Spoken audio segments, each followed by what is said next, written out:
Common ব্যাপার। সকালে উঠে আমরা সবাই ব্রাশ করি, তাই আমিও ব্রাশ নিয়ে ব্রাশ করতেছি। বেশি সময় নষ্ট না করে বাড়ি চলে আসি।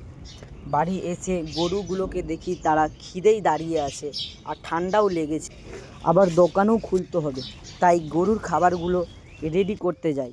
গরুর খাবারগুলো রেডি করার পর চাবি নিয়ে চলে আসি দোকান খুলতে। ফাইনালি দোকানের শাটার খুললাম।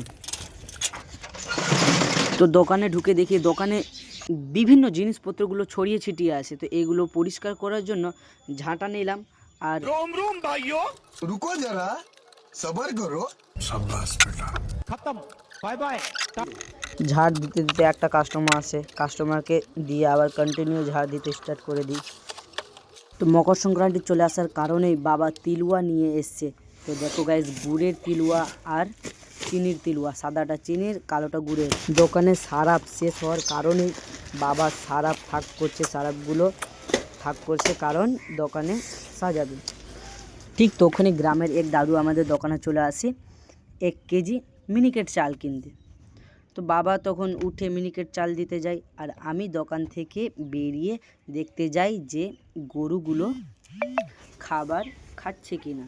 তো দেখি ঠিকই গরুগুলো খাবার খাচ্ছে। আর 3 দিন হয়েছে। এই বাছুরটা দেখো গাইস, কি সুন্দর কালো করে হয়েছে। এখানে আমার ব্লগ শেষ করছি গাইস, সাপোর্ট করো।